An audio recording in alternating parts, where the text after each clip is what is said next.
She was supposed to be a joke. Two poor twin girls pushed onto a school stage just to be laughed at. But when they opened their mouths, silence fell, and a single dad's quiet life was never the same again. Before we begin this unforgettable journey of music, healing, and second chances, make sure to subscribe to the channel. Stories like this are rare, and sometimes just one voice can change everything. Now let me tell you what really happened. The snow had arrived early in the Nebraska plains that year. By mid-November, the wind had already swept white over the cracked roads, and the trees stood bare, like skeletons aching for spring. Sawyer Whitlock tightened his grip on the steering wheel of his old Ford pickup, the windshield wipers swiping against flurries of sleet. The heater sputtered warm air inconsistently, just like everything else in his life lately. He had made this drive 1,000 times from the lumberyard back to his weathered cabin, nestled at the edge of Pine Hollow. But something felt different that day, a stillness so profound it made the road feel like it was holding its breath. It was then that he saw it. Just past the bend near the abandoned rail yard, a rusted shipping container stood with its doors half ajar, slightly swaying in the wind. At first he might have passed it like usual, but a flicker of movement, a small, frantic hand slapping the metal seized him. Sawyer slammed the brakes. Gravel crunched beneath the tires as the truck skidded slightly before stopping. Without thinking, he flung open the door and bolted through the snow. Each gust of wind sliced through his coat, but he barely noticed. As he reached the container, he heard it tiny whimpers. No singing. Faint, cracked humming like a lullaby remembered in fear. He yanked the door open fully, and his breath caught in his throat. Inside, curled against a moldy blanket, were two girls, twins no older than 10. Their cheeks were flushed raw from the cold lips trembling. One of them looked up, eyes wide but unafraid. The other held a small paper snowflake in her hand, now damp and torn. "Please," the first one whispered. "Don't tell them we hid here." Sawyer didn't ask questions. He just shrugged off his coat and wrapped it around both of them. "We need to get you warm." "Come on." The girls hesitated. "Are you going to call someone?" one asked. "I might," he said, honestly lifting the lighter of the two into his arms. "But right now, I'm going to save your lives." Back at his cabin, the wood stove roared as heat began to thaw the air. Sawyer set down mugs of warm cocoa on the table, while the girls, now in dry clothes, sat close together under a quilt. "What are your names?" he asked gently. Junie said, the bolder one. "She's Lyra. We're twins. 9 3/4. He smiled faintly. "That's pretty exact." Junie nodded. "Our mom always said numbers matter." "Where is she now?" Junie looked down. "She left. Aunt Carla's supposed to take care of us, but she said if we cried one more time, she'd leave us in the woods." Sawyer swallowed hard. The past always had a cruel way of circling back. He'd heard too many stories like this. Some ended with hope, most with headlines. He stood and walked into the hallway, knocking gently on a door. "Maisie," he called. "You okay in there?" There was no response. There rarely was. Maisie hadn't spoken in nearly 2 years, not since the day she was carried out of her middle school auditorium after fainting on stage. The teasing, the whispers, the spotlight, it had broken something in her. Diagnosed with selective mutism, she had become a ghost in her own home, speaking only in glances and gestures. Sawyer thought maybe naively that bringing these girls into the house, even for just a night, might stir something in her. He didn't expect miracles, but a moment of connection, a sign of light. Back in the living room, Lyra hummed softly as she sipped her cocoa. The melody was almost aimless, yet strangely comforting. Junie closed her eyes, then joined in 2 soft, imperfect voices, intertwining like old harmony lines meeting again after years apart. From down the hallway, the door creaked open. Maisie appeared barefoot in her oversized flannel shirt, her eyes locked on the twins. She didn't speak, but she stood there and listened. Sawyer froze, watching his daughter with a quiet awe. She hadn't even looked at a stranger in months. Now she stood still, her eyes damp with something that looked like memory, or maybe longing. Junie smiled at her. "Hi, you can sit with us if you want." Maisie didn't move, but she didn't leave either. She leaned against the doorframe and tilted her head like she was remembering a song she hadn't dared sing. That night, after the girls had fallen asleep on the pull-out couch, Sawyer sat alone in the kitchen with an untouched cup of coffee. The air smelled like old pine wood and cinnamon toast.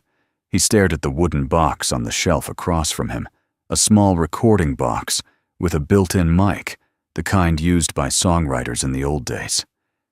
Inside were the last recordings his wife had made with Maisie before she passed, lullabies, giggles, whispered harmonies. They hadn't been played in 2 years, just like the piano in the corner, just like the man who used to believe music could save people. But something about Junie and Lyra, it reminded him of the old days, the simplicity of melody, the strength in bare, unpolished voices. Sawyer reached for the box, and for the first time in years, he opened it. The next morning came quietly without fanfare, just a pale gray light spilling through the frost-laced windows and the creak of wood settling in the cold. Sawyer stirred first, automatically reaching for the coffee pot, as if muscle memory were stronger than sleep. He didn't say much, not even to himself. He never had to. The quiet had long since become part of the walls.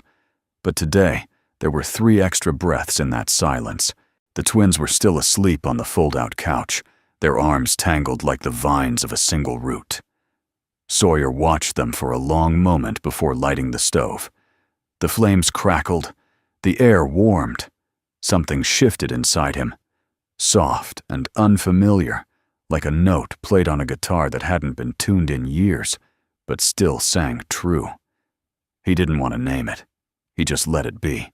Maisie was already sitting at the kitchen table when he returned with 2 chipped mugs of cocoa. She hadn't made a sound coming in.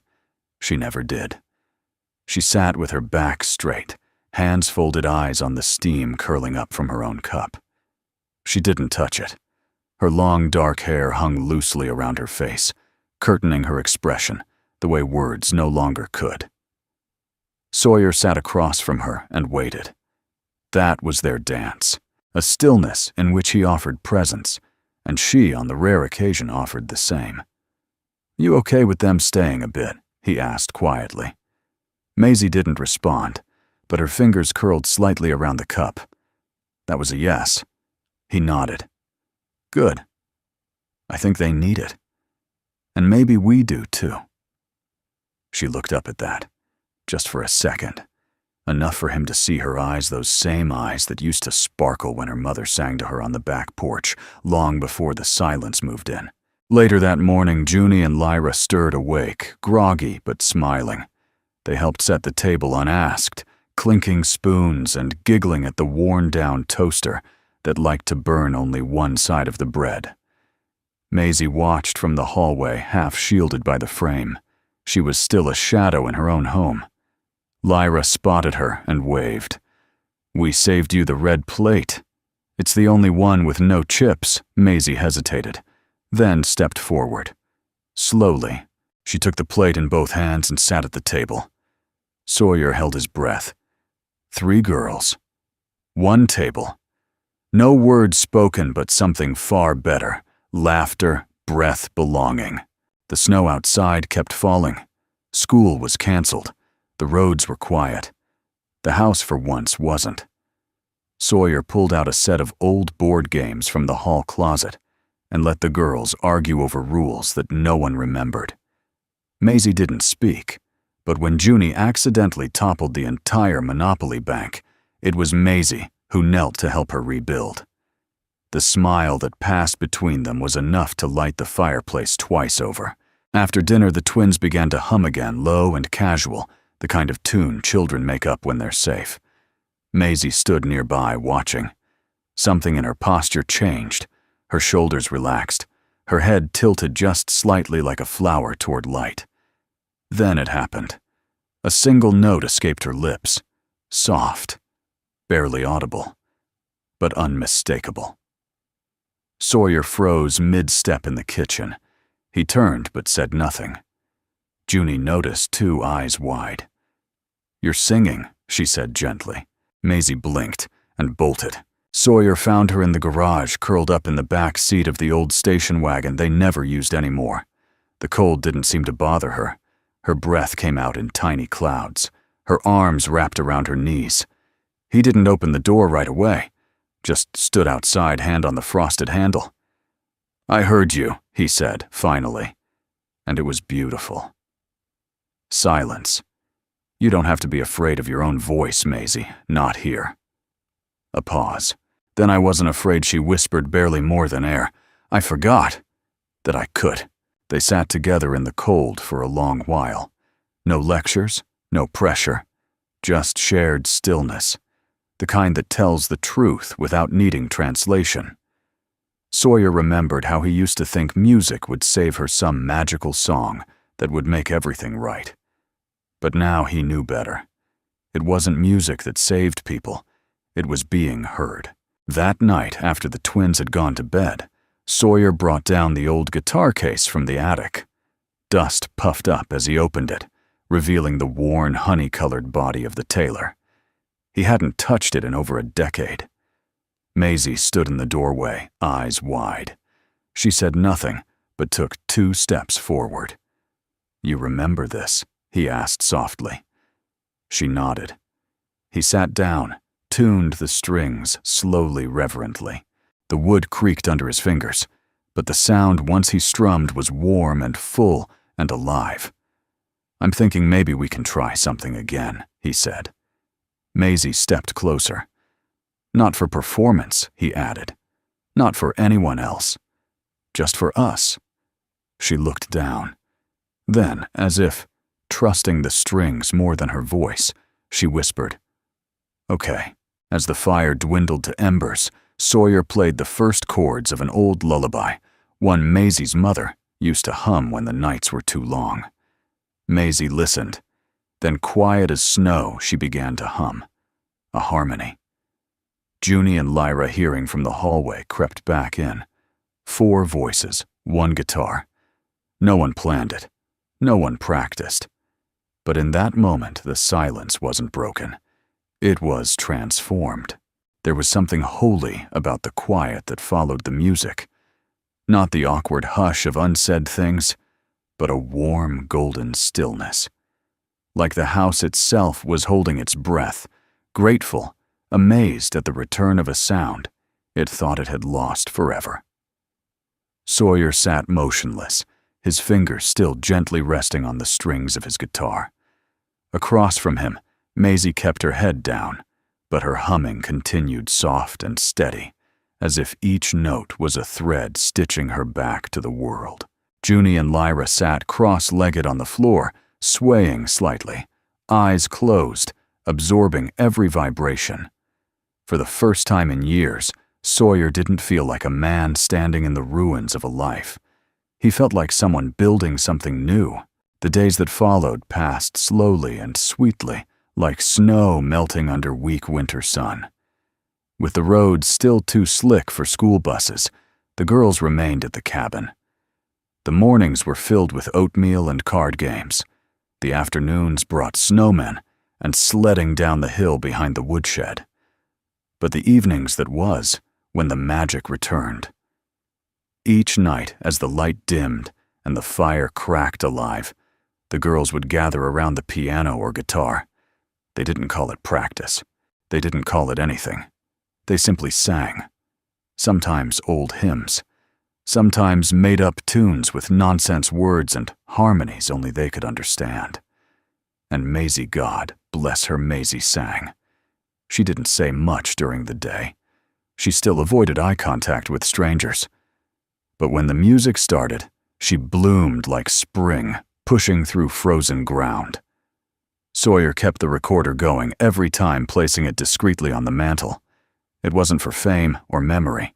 It was for safekeeping, like putting fireflies in a jar to prove to himself that the light had really happened. One Thursday evening, as Sawyer was tuning his guitar, Junie looked up from her sketchpad and said, "Do you think we could sing at the talent show?" Lyra looked up, startled. "You mean like, at school? On stage?" "Yeah," Junie said, like it was obvious. "We've got 3 songs now. That one Maisie started the other night. That one's good." Maisie's fingers tightened around her cocoa mug. Her lips pressed into a thin line. Sawyer set his guitar down slowly. "I'm not sure that's a great idea." "Why not?" Junie asked. "We're not scared." He looked at them, all 3 of them, determined, fierce, innocent in a way that hadn't been broken yet. That was the problem. He knew how easily the world could crack it.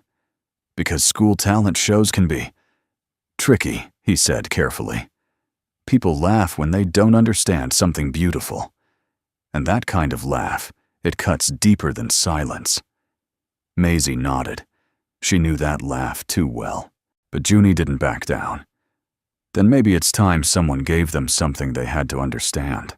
The next morning, Sawyer walked out to the mailbox and found a flyer posted on the bulletin board. Beside it, Winter Talent Showcase, 1 night only, open to all students and families. Registration deadline, Friday. He stood there in the biting wind, the paper flapping gently like a dare. His hand hovered over it for a long time before he tore off one of the registration tabs. Back home, the girls had already set up a mock stage in the living room pillows, as footlights, a fireplace poker as a mic stand. Maisie was sitting at the keyboard, her fingers shyly finding chords, while Junie and Lyra experimented with harmonies. There was laughter, real belly-deep laughter. Sawyer watched from the doorway and said nothing. That evening he pulled out his old music journal, a battered leather-bound notebook he hadn't opened since before Maisie was born. The pages were filled with half-songs, lyrics scribbled in the dark melodies written for a voice he hadn't heard in a decade. He flipped to a page where only one line was written. "Some voices don't need to rise, they just need to reach." He tapped his pen against it, then added, "Tonight they reached me." Friday came. The girls submitted their names. No turning back. That night, as they rehearsed, something went wrong. Midway through a song, the piano let out a metallic clang, like a bell struck wrong. Maisie hit the key again. The note wavered. Junie tried to adjust her vocal line, but the pitch was off. Lyra faltered. Sawyer knelt beside the piano and pried open the lid. "Broken hammer," he said. "Probably from last year's cold snap. I'll see if I can fix it." Maisie looked panicked. "But we don't have time." Sawyer stood, then walked to the back room. When he returned, he was holding the Taylor guitar. The girls fell silent. "You know," he said slowly, "your harmonies, they'd sound even better with something warmer underneath, something simpler. Like this." He strummed once, low and smooth. The sound filled the room like candlelight. "We're changing the arrangement," Lyra asked. Sawyer smiled. "We're not changing. We're evolving." They spent the rest of the evening rearranging everything. No sheet music, no formal structure, just ears, hearts, and instinct. Junie and Lyra picked up the shift, instantly responding like twin wings catching a new wind. Maisie, seated on the bench beside her dad, began humming her part softly, gradually layering with confidence. By midnight, they had something new, not polished, not perfect, but alive. As they wrapped for the night, Junie looked up and said, "Do you think they'll hear us?" Sawyer paused, then replied, "If they're ready, they'll listen." The auditorium was older than most of the buildings in town. Creaky wooden floors, orange velvet curtains faded into a dull rust, and ceiling tiles that hummed with the memory of school dances, graduation speeches, and forgotten recitals. To some, it was just a gym with lights. But to Junie, Lyra, and Maisie, it looked like a mountain. Sawyer sat on the front row, the girls standing behind the curtain, peeking nervously through a tear in the fabric. The list of performers was taped to the wall beside them, hastily typed, and marked with penciled-in additions. Their group had been added last to 14. Unnamed trio. "No one knows it's us," Junie said, more to herself than anyone else. "That's good," Lyra replied, shifting from foot to foot. "Let them laugh before we sing. It'll hit harder." Maisie said nothing. Her hands were folded tightly at her chest, eyes on her shoes. But she was there, standing, waiting. That alone was a miracle. The hours leading up to the performance had not been kind. It began with a teacher's offhand comment. "I hope the girls don't freeze up. That kind of thing leaves a mark on an audience." Then came the stares in the hallway, some curious, some amused, some openly mocking. Someone had even scribbled twin astrophe in marker on one of the practice room doors. Sawyer had seen it. He'd taken a breath, wiped it off, and walked back into the rehearsal like nothing happened. But inside, the old fury had stirred, the one he'd buried with every unsent letter to the parents who had whispered about his daughter. The same fury that had silenced his guitar for years. That night, as the girls rehearsed one final time in the living room, Sawyer's fingers slipped on a chord. A sour note rang out. He cursed, quietly adjusted the tuning peg. The girls paused. "You okay?" Junie asked. "I'm fine," Sawyer lied. Maisie looked at him, then gently touched his arm. He turned toward her, surprised. "I can start it," she whispered. He blinked. The first note. She nodded. That was the moment he realized she wasn't just healing. She was leading. Backstage, the MC's voice called out, "Next up, a special performance from 3 brave young ladies. Please welcome." Our surprise trio, applause. Light. Movement. Time slowed. Sawyer stepped onto the stage. First guitar slung low across his chest, wearing his worn flannel shirt and jeans he hadn't bought for the occasion. He didn't need polish. He needed presence. Then came Junie and Lyra holding hands, heads high, and finally Maisie, slight quiet, but upright like a sapling refusing to bend to wind. Gasps trickled from the audience. Some recognized them. Others just stared. The girls moved to the center. Sawyer sat to the side, strummed a soft, open chord. Then Maisie closed her eyes and sang. It wasn't loud. It wasn't technically flawless, but it was true. Her voice trembled like a violin finding its breath, then grew steadier, warmer. Junie joined in on the next line, their voices brushing against each other like feathers. Lyra entered last, sliding underneath them with a harmony so delicate it felt like memory. Sawyer watched as their voices wove in and out, never competing, only lifting. When he hit the bridge, he let the melody breathe. The guitar's tone was like wind through pine, raw, comforting, resolute. The audience, restless moments before, was still. Some leaned forward. Some sat with hands clasped to lips. And some cried. The final chorus swelled, not with volume, but with grace. Maisie's voice floated upward. Junie held the center. Lyra whispered the undercurrent. 3 voices. One sound. Not polished, but perfect. The last note faded like the hush after snowfall. Then silence. And for a long, hanging moment, that was all there was. A woman in the second row, grandmother to someone on the soccer team, was the first to stand. Then a boy in the back. Then a teacher. Then the entire auditorium rose in unison. The applause wasn't wild. It was reverent. Junie squeezed Lyra's hand so hard her knuckles turned white. Maisie looked out, blinking fast. Sawyer smiled at them, truly, deeply. Smiled, then bowed his head over the strings.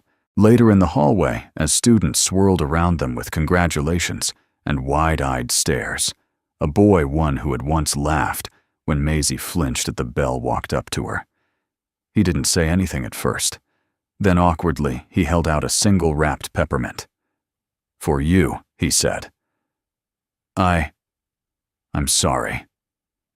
Maisie looked at him, then took the candy and nodded. Outside, the wind had picked up again, but it wasn't biting. It was brisk, clean, like a breath taken after being underwater too long. Sawyer helped the girls into the truck. None of them said much. The radio stayed off. The headlights carved tunnels through the snow. But in his chest there was music. Not a song. A beginning. Back at the cabin, Junie and Lyra fell asleep early, curled like commas in their blankets. Sawyer stood at the door to Maisie's room just watching. She sat cross-legged on her bed, earbuds in softly replaying the recording of their performance on Sawyer's phone. She looked up, pulled out one bud. "Can we record it tomorrow?" He blinked. Record what? Maisie tilted her head. "Our album," then smiled. 3 days after the performance, a photo of Junie, Lyra, and Maisie on stage appeared in the local town newspaper under the headline, "3 Voices. One Moment Talent Show Brings Unexpected Tears." It was a small article tucked between the church bake sale schedule and a notice about pothole repairs on Main Street, but it meant everything. Sawyer clipped it and pinned it above the kitchen sink. Not for pride. For proof. Proof that something pure had happened, and for once the world hadn't looked away. The next week brought more attention than anyone had expected. Ellis Warren, the school's music teacher, and someone Sawyer had known long ago in another life, stopped by the cabin under the pretense of dropping off a thank you card. Her cheeks were red from the wind, but her eyes were warm. "I wanted to ask," she said, handing Sawyer a folded flyer. "Would the girls consider submitting a performance for the district showcase in Lincoln next month? It's juried real stage, real audience, real scouts from community arts centers." Sawyer hesitated. He looked toward the living room, where Junie and Lyra were sprawled on the rug doing homework, and Maisie was quietly doodling in the margins of a music notebook. "Do they know you're asking?" Ellis smiled. "Not yet." "I thought I'd talk to you first." He nodded. "I'll ask them." But deep down the nerves began to stir. The last performance had been a miracle, yes, but it had also been delicate. And this was bigger, riskier, public. He'd seen what public attention did to young talent. It either lifted them up or carved them hollow. And Sawyer had already lost too much to risk hollowing someone else. That evening after dinner, Sawyer gathered the girls around the kitchen table and unfolded the flyer. Maisie traced her finger over the bold title at the top, "Voices of Tomorrow's State Youth Arts Showcase." Junie leaned in. "So we'd be competing." "Not exactly," Sawyer said. "It's more like being featured, a chance to be seen." "By people who can help?" Lyra asked. "By people who can judge," Maisie said softly. Everyone turned to look at her. Sawyer studied his daughter's face. She wasn't afraid, just cautious. The scars of silence never truly faded. They just shifted shape. "We don't have to," he said gently. "What you did last week was already more than anyone could ask." Maisie didn't respond right away. Then, almost reluctantly, she whispered, "But what if there's a girl out there like me, and she's waiting for someone to sing first?" Junie reached across the table and squeezed her hand. Sawyer exhaled slowly. "Then we'd better give her a song worth hearing." The girls worked harder than ever after that. They chose a piece that blended Maisie's gentle tone with Junie's brightness and Lyra's subtle depth. Sawyer helped them transpose it for guitar, adding a rhythm that built gradually, a quiet storm of emotion beneath the harmonies. They practiced in the garage, most nights the acoustics oddly perfect among the old tools and oil cans. Junie called it the echo room. Maisie started keeping a small journal, writing lyrics and scribbling melodic fragments. She didn't share them yet, But Sawyer noticed she kept them close, slipped inside her coat pocket like a secret she wasn't ready to give away. Everything seemed to be going right until it didn't. The day before the submission deadline, a letter arrived from the school superintendent's office. It was addressed to Sawyer directly and printed on thick, formal paper. He read it once, then again, and felt something inside him go cold. Dear Mr. Whitlock, after reviewing district policy and receiving multiple parent concerns regarding last week's talent show performance, the school board has determined that non-enrolled students are not eligible to perform at district events. As such, the trio act featuring your daughter Maisie and students Junie and Lyra Carpenter does not meet the criteria for submission. We understand the disappointment this may cause and encourage all eligible students to submit individual performances instead. Sincerely, Brenda M. Ellsworth, Director of Youth Arts Participation. Sawyer sat at the kitchen table long after the letter slipped from his fingers. He didn't tell the girls right away. He couldn't. That night after they'd gone to bed, he called Ellis. She knew he said quietly. Whoever this Brenda is, she knew exactly what she was doing, and someone fed it to her. There was a long pause on the line. I'm sorry, Sawyer. I had no idea this would happen. I did, he said bitterly. That's the problem. I've seen how fast people change their tune when something real starts to shine. You're not going to let this stop them, are you? He looked at the recorder on the mantel. No, he said. But I need to be smart about how we fight this. The next day, he sat the girls down and read them the letter. Maisie didn't cry. Junie did quietly. Lyra folded her arms jaw tight. So what now? We just disappear again. No, Sawyer said. We record it anyway. We send it. If they throw it away, that's their choice. But they're going to hear it. He turned to Maisie. And if you want to write something new, something that says what you want them to hear, now's the time. Maisie looked up, eyes clear. Then she stood, walked to her room, and came back with her notebook. She placed it on the table. The title on the front page read, A Song for the Silent. The melody was slow at first, tentative, like someone walking barefoot across ice. Then note by note, it gained strength. Sawyer sat beside Maisie on the living room floor, guitar in his lap, watching as she traced each word in her notebook with a finger before letting it become sound.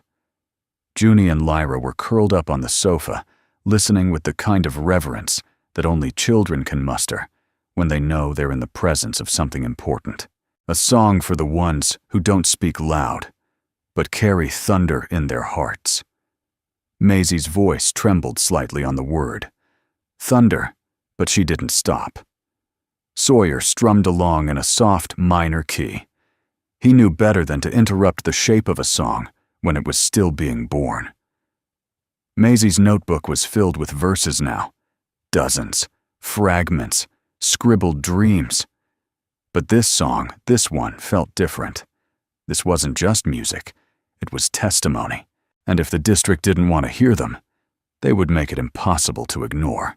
By midweek, the cabin had transformed into something else entirely. The kitchen became a vocal warm-up zone. The hallway turned into a choreographed practice path. Even the garage, once a cold echo chamber, now held blankets tacked to the walls for acoustics. Sawyer set up his old condenser mic, bought long ago for gigs that never came, and wired it to a vintage laptop he'd dusted off. The girls took turns rehearsing their harmonies, while Maisie sat cross-legged on the floor, refining every word. They were building a cathedral of sound in a house made of pine and grief, and it was working. Until the piano broke. It happened the night before their final take. Maisie was running through the intro of A Song for the Silent, her fingers now confident on the keys, her voice syncing perfectly with the slow strum of Sawyer's guitar. Then, a sharp clack. The middle C hammer stuck. She hit it again. The note came out dead. Sawyer rushed over, opened the lid, and sighed. Broken flange, he muttered. Maisie's hands trembled. "I can't play without it." Sawyer crouched. "You don't have to. We'll shift the arrangement to guitar only. You've done it before." "No," she said the word barely above a whisper.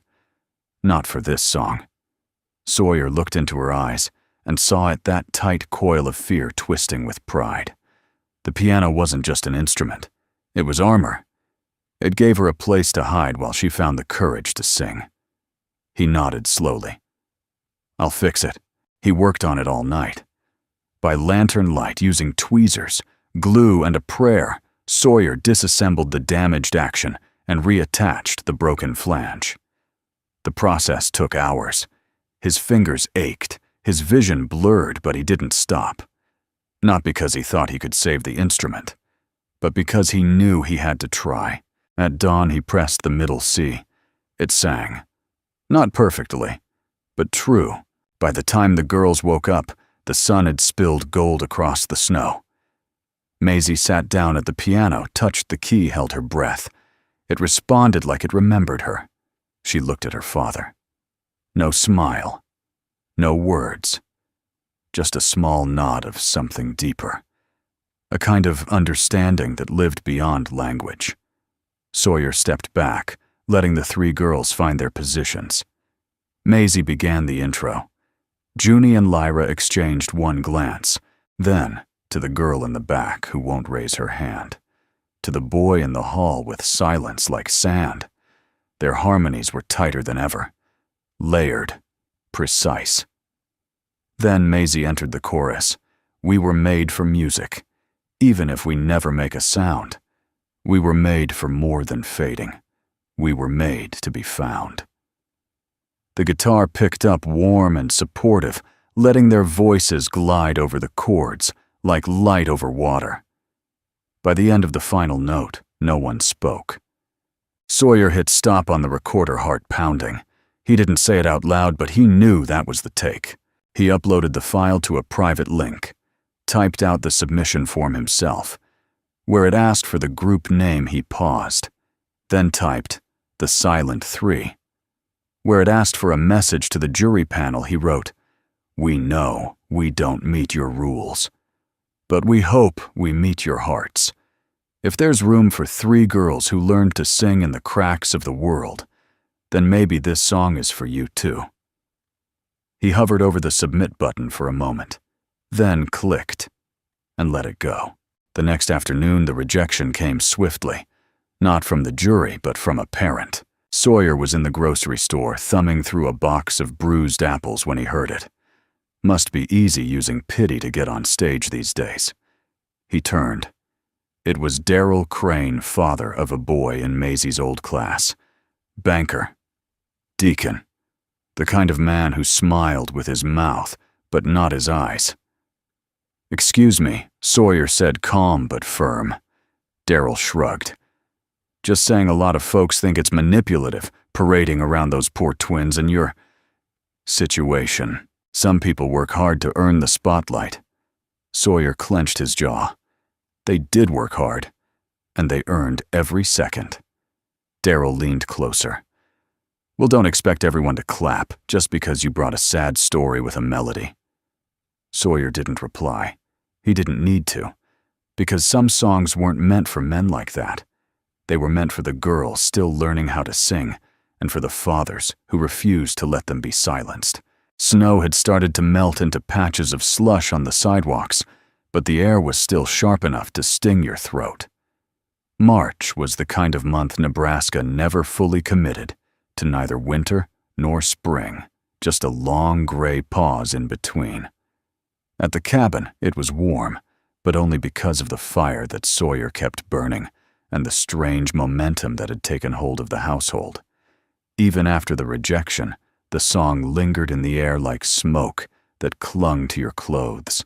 Maisie played it every day now, not rehearsing, just living in it. The twins hummed while brushing their teeth, while feeding the birds, while stirring soup. Even Sawyer caught himself whistling the chorus under his breath while chopping wood. The district might have dismissed them, but something deeper had taken root. Ellis stopped by again on Friday, holding a small parcel wrapped in brown paper. Her cheeks were pink from the wind, and her smile, hesitant but kind, made Sawyer feel like a teenager with splinters in his hands again.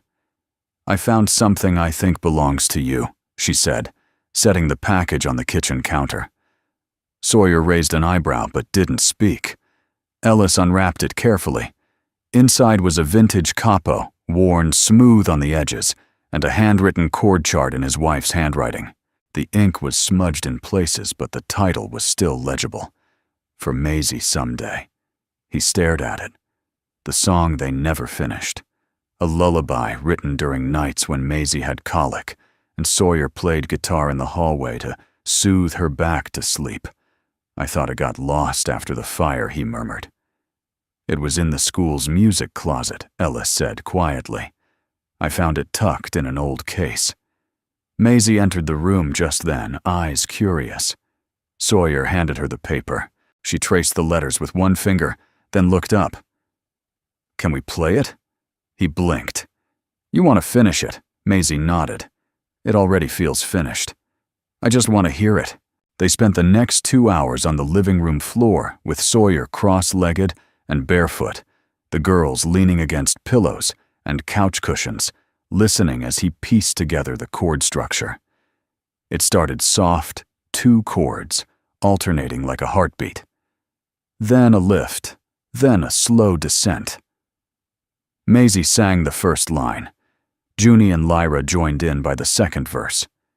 By the time they reached the bridge, Sawyer's hands moved like they had never stopped playing. His fingers remembered what his soul had long tried to forget. He looked over at Ellis, who was standing in the doorway with a hand over her mouth.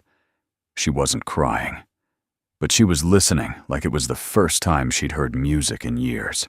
The next morning, Sawyer woke before the sun and walked out to the old shed where he'd stored his performance gear, the remnants of his past life, before grief turned him into a carpenter with calloused hands and unfinished songs.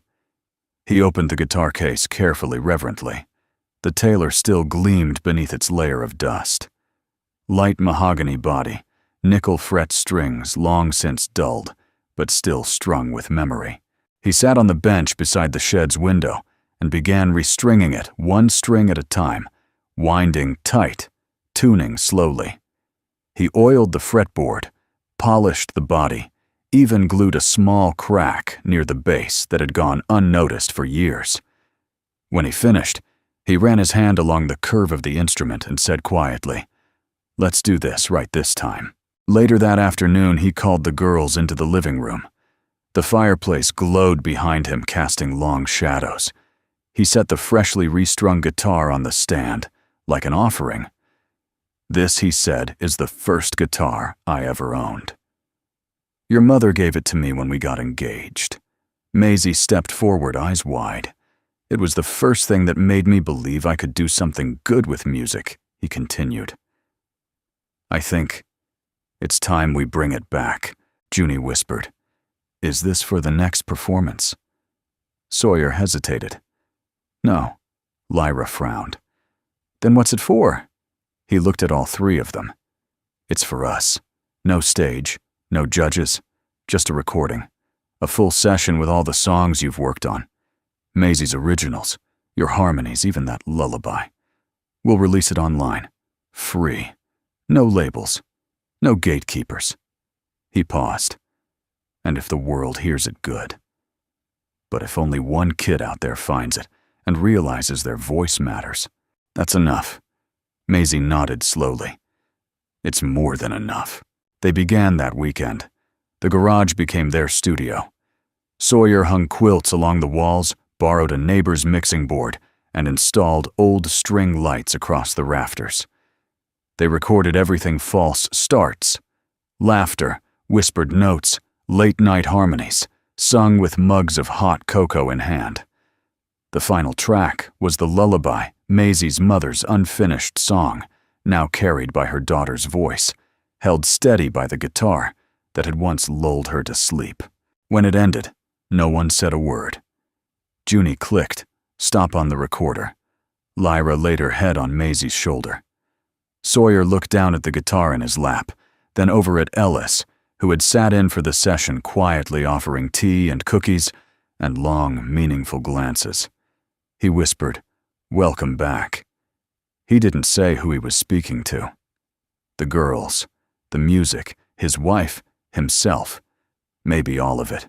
That night, after everyone had gone to sleep, Sawyer uploaded the album to a free streaming site under the name The Silent Three. Songs for the ones who listen. In the description, he wrote only, "For the ones who were told they were too quiet to matter. For the ones who waited to be heard." Here we are. By sunrise, the first comment appeared, then the second. Then a message from a school nurse in Ohio, a father in Vermont, a girl in Oregon who said she played the lullaby on loop while drawing pictures of stars. The world was listening. And the guitar finally was home again. The first time Sawyer walked into the Whitmore Civic Center in Lincoln, he felt like he'd wandered into a place that belonged to someone else's life. The lobby glowed with polished marble and soft jazz, playing overhead too elegant for a man whose hands were permanently calloused. Maisie clung to her lyric notebook like a lifeline. Junie and Lyra walked on either side of her shoulders, squared eyes scanning everything, part awe, part defense. They weren't on the performance roster, not officially. The district had made that clear. But a last-minute cancellation opened a 10-minute window during the youth art exhibition, and Ellis, braver than any of them expected, had pushed hard enough long enough that the event director finally said, "Fine. One song. No announcement. No introduction." It wasn't a stage slot. It was a chance. And sometimes that's enough. Backstage, the girls sat in folding chairs, hands in their laps. The buzz of other performers tuning violins, reciting poetry, checking hair in compact mirrors echoed all around them. No one spoke to them. No one knew who they were. And for once, that anonymity felt like armor. Sawyer stood nearby, tuning his guitar slowly.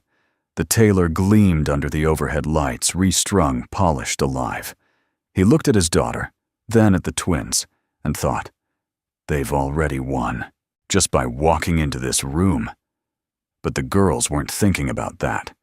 They were thinking about the moment ahead, the 10 silent steps from chair to stage, the first breath before the first note, the echo that would either rise or swallow them whole. Maisie's hands were trembling. Cold, Sawyer asked gently. She shook her head. "No, just awake." He smiled. "Good." The tech assistant gave a sharp nod. "You're up. Curtain goes in 30. No announcement. No title. No warning. Just a spotlight. And a room full of strangers." The lights dimmed. Junie stepped onto the stage, first heart pounding so loud she thought it might come through her shoes.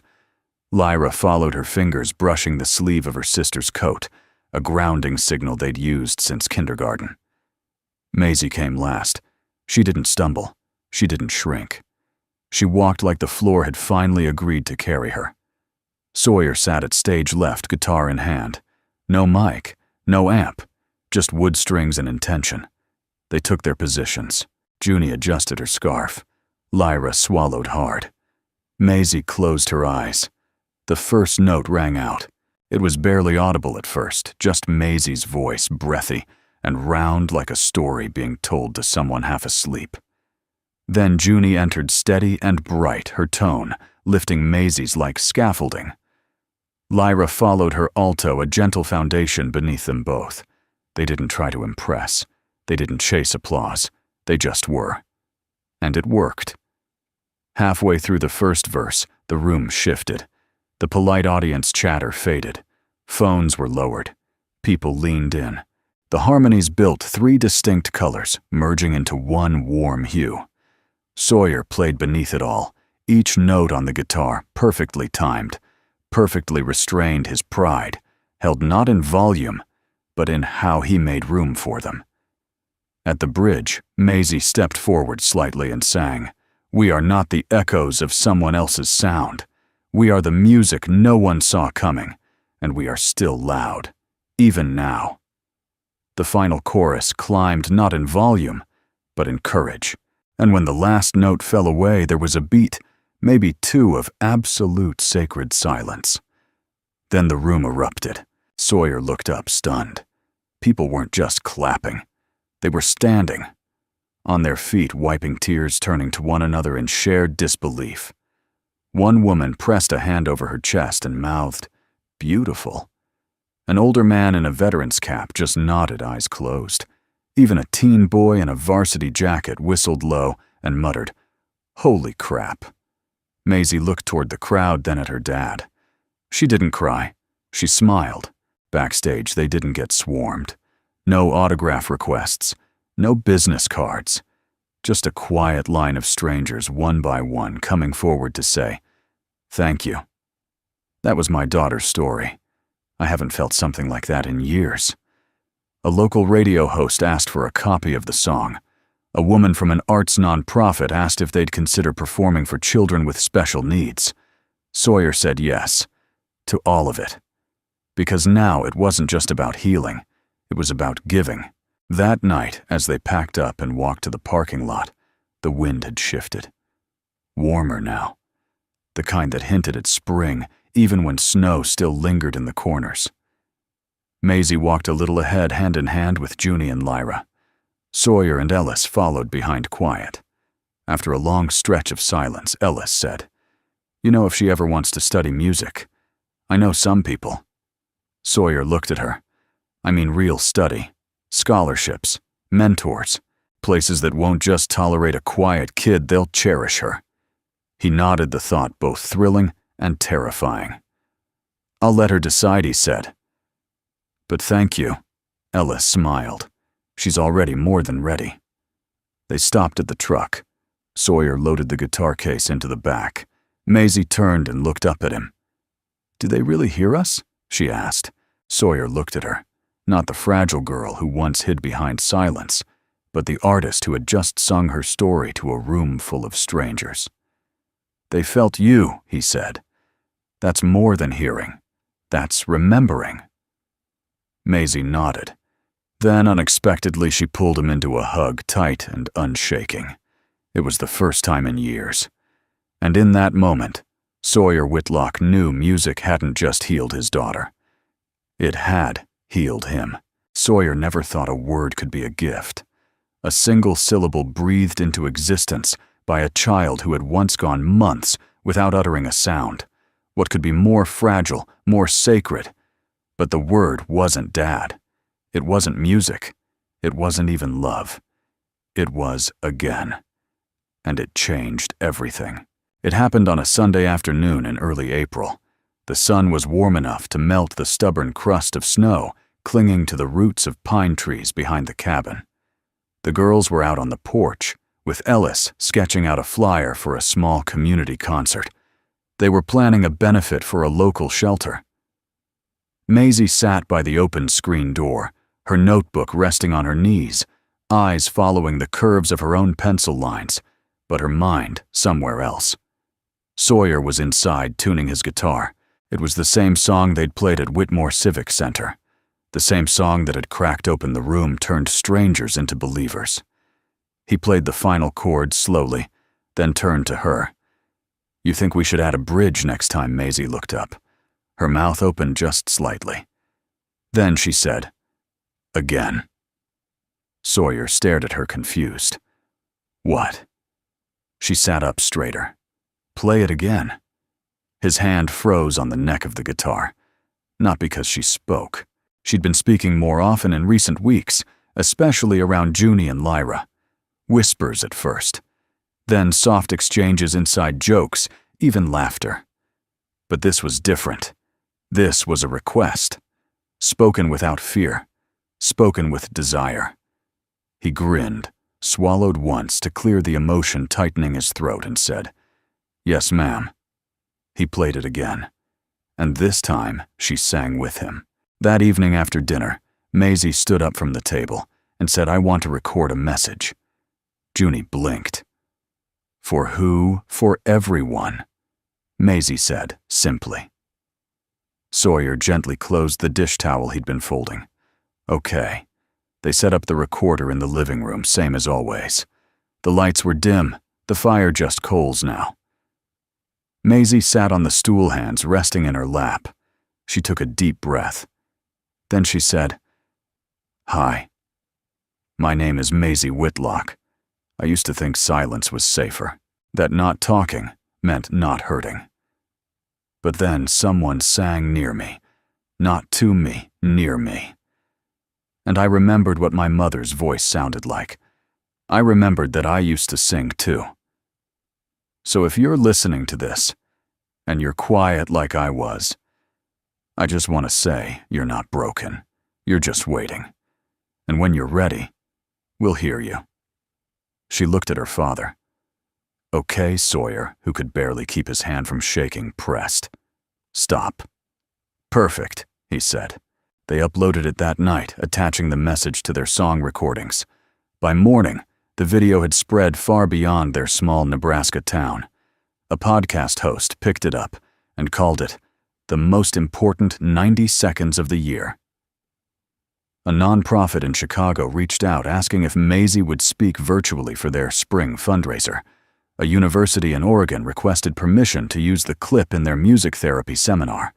And emails poured in, from mothers of silent children, from grown adults who said they'd never sung outside their cars, from teenagers who wrote, "I didn't cry until now, and I think I needed to." One message, though, came from a girl named Avery in Montana. She wrote, "My mom passed away last year. I haven't spoken to anyone since, but I played your song for my dog. Then I sang it with him. I just wanted you to know. I think you helped me speak again, too." Maisie printed the message and pinned it to her wall, right next to her mother's photo. When Sawyer saw her do it, he didn't speak. He simply sat beside her and placed his hand over hers. In that moment, he didn't feel like the father of a miracle. He just felt like a father. And that was more than enough. Later that week, the girls performed at the town library, a small crowd, mostly neighbors, and a few curious souls who had seen the article. No cameras, no clapping out of pity, just people listening.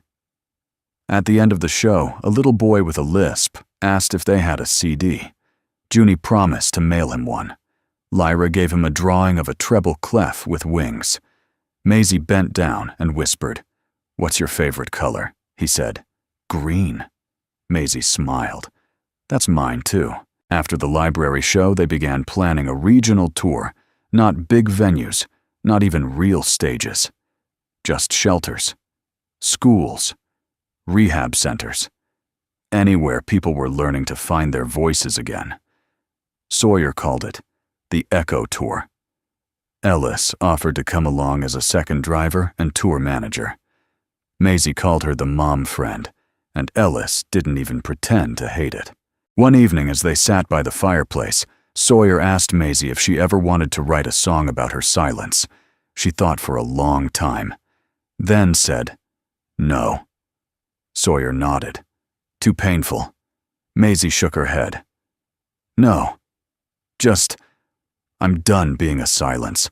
I want to be everything else now." That night, he took out his journal, the one where he used to write lyrics during the long, dark nights after Maisie stopped talking. He flipped to the first empty page, then slowly, carefully, he wrote. April 12th, Maisie said, "Again today." And I think the world began again too. The first stop of the Echo Tour was a community center in Hastings, a modest building with peeling paint and the smell of old books and fresh coffee in the air. The folding chairs were mismatched. The sound system was borrowed from the bingo hall next door. The audience was a blend of middle schoolers, veterans, single mothers, and two toddlers sharing a juice box on the floor. It was perfect. No pressure. No cameras. Just open faces, each one holding some version of a story they hadn't told yet.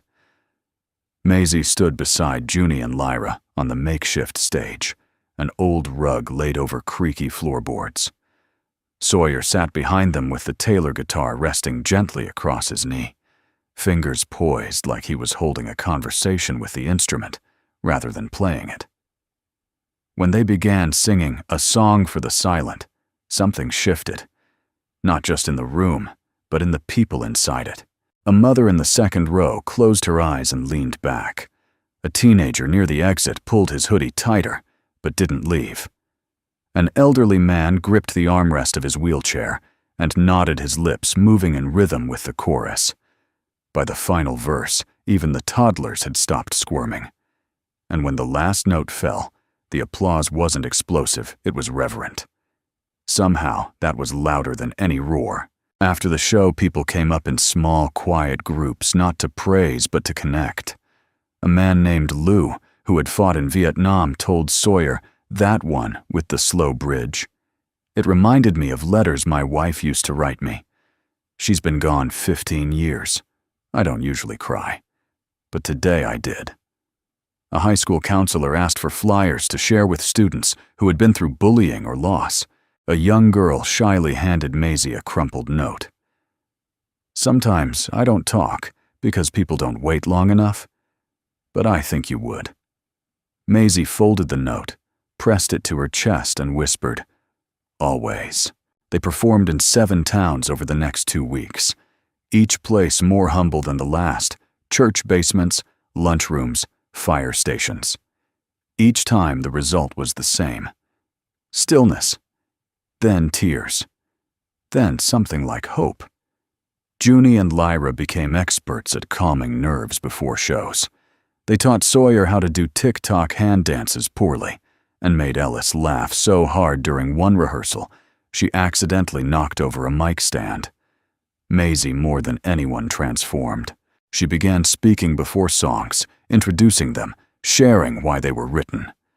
Her voice, once a whisper, carried across rooms, now not loudly, but clearly with certainty that turned heads and softened hearts. One night after a show at a women's recovery center, a woman stood to speak.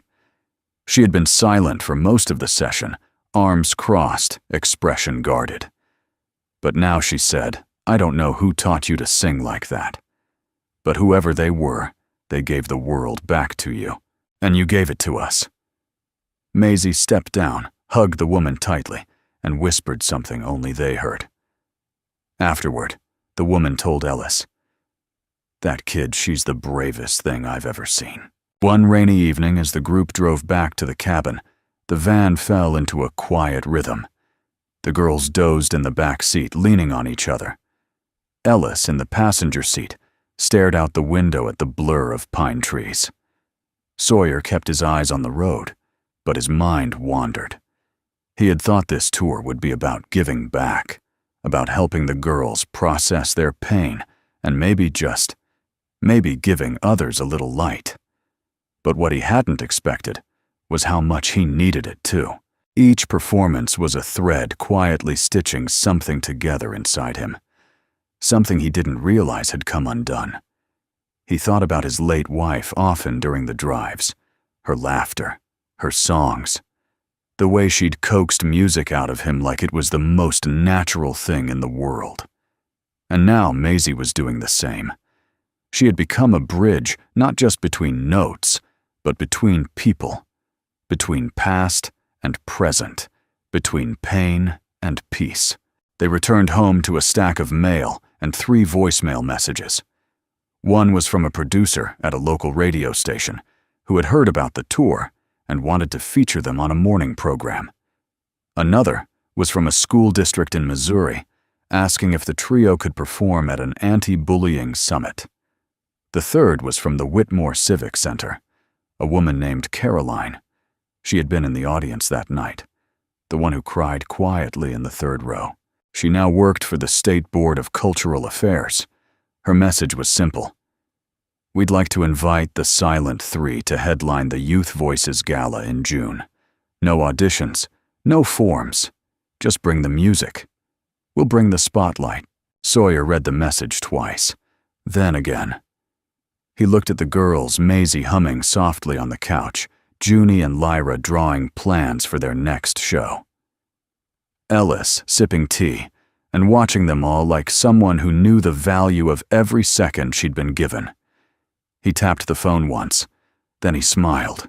That night, as the fire crackled low, Maisie handed her father a new sheet of lyrics. "I wrote a duet," she said. "For you and me." Sawyer scanned the words. The first line read, "I found my voice in the space between your silence." He looked at her eyes shining. "Will you sing it with me?" Maisie didn't answer. She just picked up the guitar and strummed the first chord. The theater in Lincoln was a far cry from the places they'd played before. No peeling paint, no creaky chairs, no toddlers crawling under folding tables. The walls were brushed steel and soft oak, the stage polished to a muted gleam, the lights real stage lights hung like silent stars from the rafters. It was the Youth Voices Gala. And somehow, the Silent Three were headlining. Sawyer stood in the wings, guitar in hand, sweat forming at the base of his neck, despite the crisp, air-conditioned calm. He had played bigger venues in the past, before life swerved, before grief pressed pause on everything, but never with this kind of weight. Not with his daughter at the mic. Not with his second chance standing on trembling legs beneath a spotlight. Maisie was adjusting the mic stand, not nervously, but with quiet confidence. Junie and Lyra flanked her, steady as ever, her sisters now in more than spirit. 3 girls who had been discarded, doubted, dismissed. And yet here they stood. No stage manager gave them a countdown. No MC announced their names. The program simply read, "The Voice We Keep," a closing performance by the Silent Three. Maisie turned to look at her father. Their eyes met. He nodded once. She nodded back. And then she sang. The song began with a single line, barely more than a whisper. It wasn't one they'd written to impress. It wasn't made for scouts or scholarships or applause. It was a song about memory, about the sounds we hold on to when the world gets too loud, about the voices we lose and the ones we fight to keep. Junie and Lyra joined on the second verse, their harmonies tighter than ever, woven like linen, warm and resilient. The crowd leaned in, breath caught. Somewhere near the back, someone wept openly. Sawyer played beneath them his fingers, moving not like a performer, but like a father holding the pulse of something sacred. The Taylor guitar didn't just ring, it spoke, echoing gently across the velvet of the room. At the bridge, Maisie took a single step forward and sang. "I used to think my silence meant I was broken. Now I know. It was just waiting to be music." The lights dimmed softly. The final note lingered, and in that breathless space between end and echo, the room stood still.